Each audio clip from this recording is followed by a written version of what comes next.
એક્સપલ્શન પ્રકારના એરેસ્ટરના ગેરફાયદાઓ જણાવો. તો એ કાર્ય કરે છે ત્યારે વાયુઓ છોડે છે, એટલે કે ગેસીસ રિલીઝ કરે છે, જેના લીધે બંધ જગ્યાઓમાં તે જોખમી બની શકે છે. તે ઉચ્ચ ફ્રીક્વન્સી ટ્રાન્ઝિયન્ટ સામે અસરકારક નથી.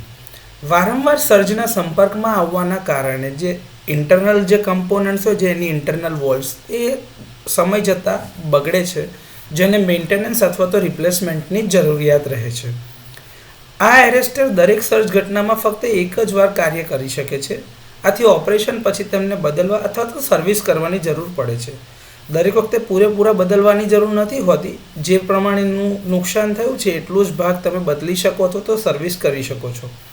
આધુનિક મેટલ ઓક્સાઇડ વેરિસ્ટર એ પ્રકારના એરેસ્ટરથી વિપરીત, એક્સપ્લોઝન પ્રકારના એરેસ્ટર સર્જ ઘટના પછી સેલ્ફ રિસ્ટોર કરી શકાતા નથી અથવા તો થઈ શકતા નથી. વોલ્ટેજ અને કરંટની લાક્ષણિકતા તેની યોગ્ય નથી. આથી મોંઘા સાધનો માટે આ ઉપયોગી નથી. હવે એક્સપ્લોઝન પ્રક્રિયા દરમિયાન અથવા તો એક્સપ્લોઝન પ્રક્રિયા દરમિયાન ઉર્જાના અચાનક છૂટવાના, એટલે કે સડન રિલીઝ ઓફ એનર્જી, જે એકદમ જ એનર્જી રિલીઝ કરે છે, એના કારણે નજીકના સાધનો પર મિકેનિકલ સ્ટ્રેસ પેદા કરી શકે છે. એના લીધે દબાણ વધી શકે છે. આ પ્રકારના એરેસ્ટર ફક્ત 33 કિલોવોલ્ટ સુધી જ ઉપયોગી છે, એટલે કે આ પ્રકારના એરેસ્ટર મીડિયમ વોલ્ટેજના ડિસ્ટ્રીબ્યુશન સિસ્ટમમાં જ કામ કરી શકે છે. તો એક્સપલ્શન પ્રકારના એરેસ્ટરના થોડાક ગેરફાયદાઓ.